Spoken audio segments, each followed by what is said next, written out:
Olá, eu sou Giovanni Bianchi, trader do Banco BR Partners e hoje vamos aos principais acontecimentos da semana passada e entender um pouquinho da nossa visão para a semana vigente. Nos Estados Unidos, o tema comercial voltou com força e aumentou o nível de incerteza global. Então, depois que a Suprema Corte invalidou as tarifas aplicadas com base na Lei de Emergência Econômica, a Casa Branca reagiu rapidamente e implementou novas tarifas usando outro instrumento legal com validade temporária e sem necessidade de aprovação no Congresso. A alíquota começou em 10% e deve subir para 15%. Isso tudo reacende o ruído nas relações comerciais. A União Europeia já sinalizou cautela, a China voltou a pedir a retirada de medidas unilaterais e o ambiente global volta a precificar risco comercial. Do lado macroeconômico, a economia americana segue resiliente, mas com sinais mistos. A inflação ao produtor veio pressionada, principalmente no núcleo, mostrando que ainda existe pressão de custos da cadeia produtiva. Ao mesmo tempo, a confiança do consumidor melhorou levemente, mas aumentou a percepção de dificuldade para encontrar emprego, um indício que o mercado de trabalho pode estar começando a perder fôlego.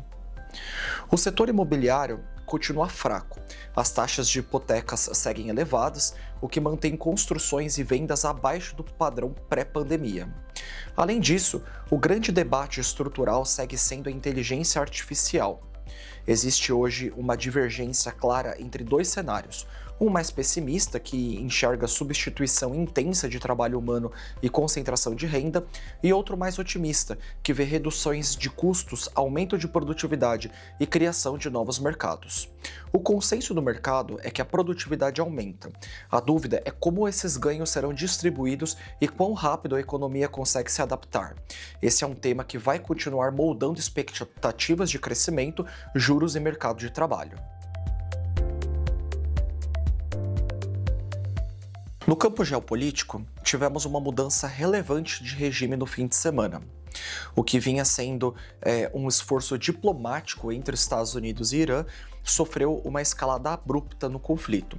O cenário ainda é muito incerto e os próximos passos são fundamentais para entender a magnitude do impacto. Para o petróleo, existem dois vetores importantes. Então, primeiro, a oferta do Irã em si, existe a capacidade ociosa na OPEP que poderia compensar parte de uma eventual interrupção.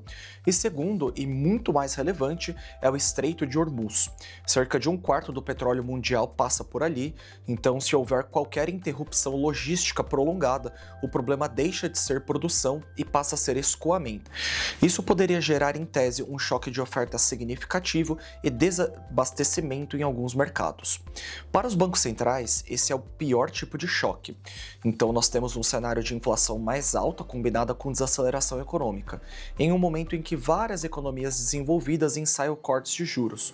Um petróleo persistentemente mais alto pode adiar esse movimento.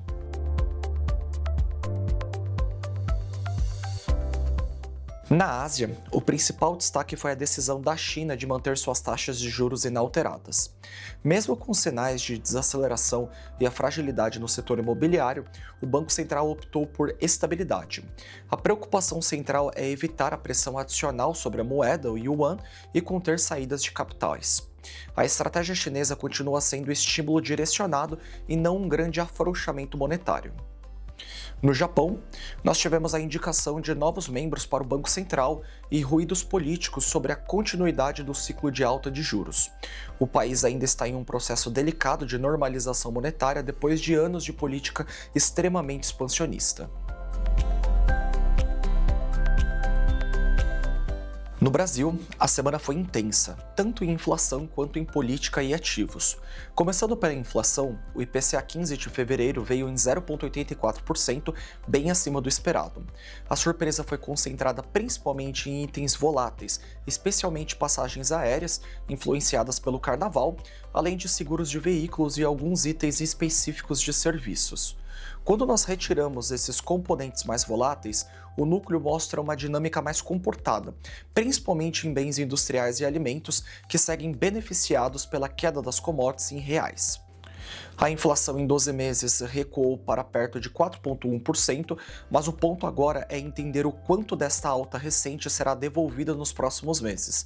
Existe uma expectativa de alguma acomodação em março e em abril, mas ainda há incerteza sobre o assunto.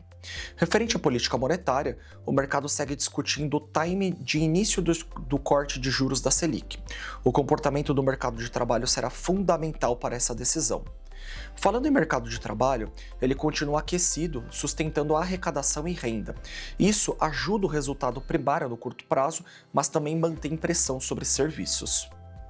No fiscal, o mês de janeiro trouxe um superávit forte, muito por fatores sazonais.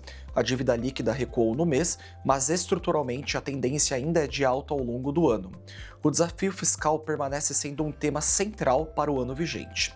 No setor externo, o déficit em conta corrente segue administrável, próximo de 3% do PIB, ainda financiado com fluxos de capitais. No câmbio, o real foi um dos destaques globais.